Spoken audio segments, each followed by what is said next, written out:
There are new reports tonight from the New York Times and Newsweek magazine that a lobbying firm at which Senator John McCain's campaign manager, Rick Davis, was once a partner, was paid $15,000 a month by mortgage giant Freddie Mac until last month. Last month? Last month. The McCain camp says that Rick Davis had broken ties with that company. Asked about the reports by NBC's Kelly O'Donnell and CNBC's John Harwood, McCain's campaign senior advisors said this, quote, Rick Davis was never a lobbyist for Fannie Mae or Freddie Mac. Senator McCain's positions on policy matters are based upon what he believes to be in the public interest, period. The McCain campaign also added, quote, Rick Davis left Davis Manafort, that's the lobbying firm, and stopped taking salary from the firm in 2006. Sunday night, McCain said Davis had no involvement with Freddie Mac.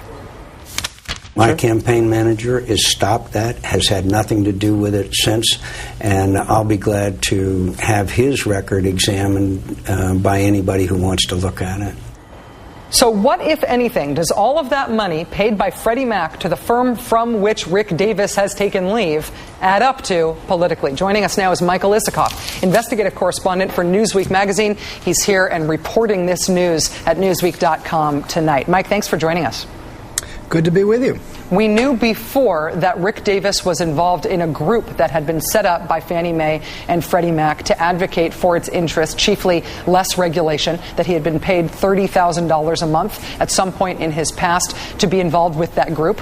What's the new information, and how does it connect to that earlier story? Well, the new information is this. After that story the other day, which the New York Times reported on, the McCain campaign came back with a ferocious pushback and saying this was a totally unfair, lowball hit against Rick Davis, that he severed his ties to Fannie Mae and Freddie Mac back at the end of 2005 when this advocacy group, the Homeownership Alliance, was dissolved. And McCain, as we just saw, said that it was over at the end of 2005. And Rick Davis said he hasn't been involved at all in any activity, housing-related activity, since then. Well, they left out something that, I think a lot of people could find fairly significant, which is that after the Homeownership Alliance ended at the end of 2005, Rick Davis went back to Freddie Mac and said, I would still like to be paid, according to our reporting tonight on this, and asked for a consulting arrangement to continue. And an arrangement was entered into, according to our sources, basically because of his relationship with John McCain, that Freddie Mac put Davis Manafort, Rick Davis's consulting firm, on a $15,000 a month retainer in 2006, and we are told because of his association with John McCain, you didn't want to say no to John McCain's campaign manager, as one source put it to us. Now, that relationship has continued ever since. Davis has severed his payments from Davis Manafort. He is no longer participating in Davis Manafort. At some point, we don't know when he severed that relationship. But here's the thing, and here's why I think this could be a bigger deal. The payments continued for what?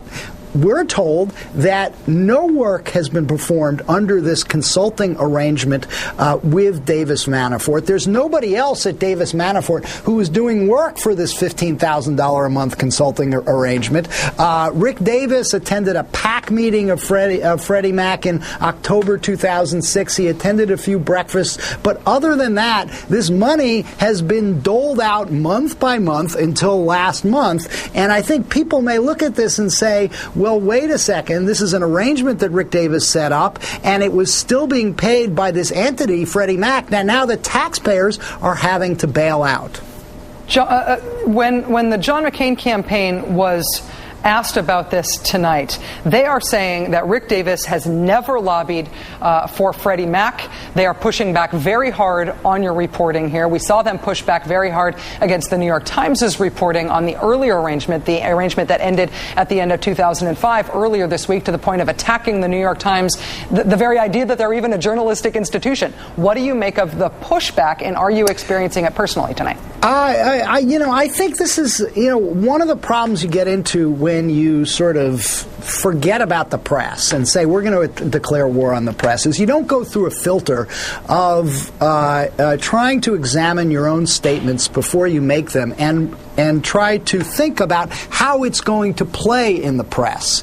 And if the McCain campaign knew 2 nights ago that Rick Davis's lobbying firm was being paid $15,000 a month by Freddie Mac, it's hard to imagine that they would have made and cared about how the press might report that. It's hard to imagine that John McCain would have been out there Sunday night saying he's had no relationship with Freddie Mac for the last 3 years, and Rick Davis himself would have gone on that conference call and attacked the New York Times story and say, as he did, there's been no activity. He may be true that there's been no activity, but the payments to his firm have continued. I think it's going to be hard for the McCain campaign and Rick Davis to explain why those payments continued. Right. Saying that you didn't do any work for the money makes us worry more about the money, not less. Michael Isikoff, investigative correspondent for Newsweek magazine, thank you and congratulations on the scoop. Thank you. Will there be political fallout to this apparently continually evolving scandal?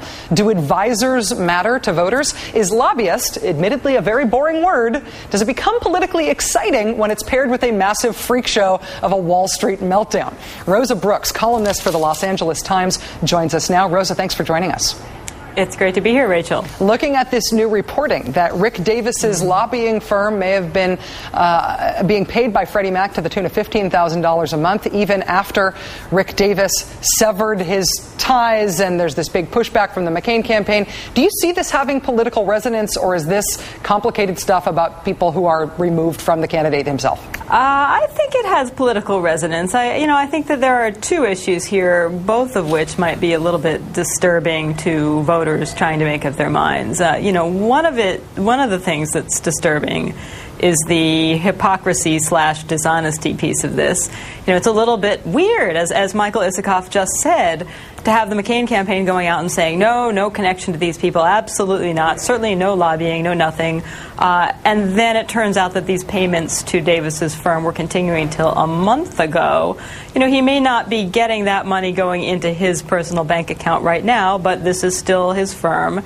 He's presumably intends to go back to it at some point. And as you said yourself, in some ways it's even worse if he's not doing any work for it. The money's just piling up, waiting for, it's like saying, don't pay me, why don't you just give those payments to my brother over here for a while I do something else. And I think to be denying it, saying this wasn't happening, it's very, if I may say so, it's sort of Clinton-esque. It gets into depends what the meaning of is, depends what the meaning of lobby is. It looks pretty yucky, and it's particularly hypocritical looking at a time when the McCain campaign is trying very, very hard to tar Obama with associations, very, questionable claims about associations, far down the line with Fannie Mae and Freddie Mac, while meanwhile the McCain campaign is just lying like crazy about its own much closer links to the very same mortgage giants that are part of the root of this whole mess that we're in right now. So that I think is one of the problems, and it's only one. The other is the potential conflict of interest issues. The substantive issues, the conflict of interest issues, and then the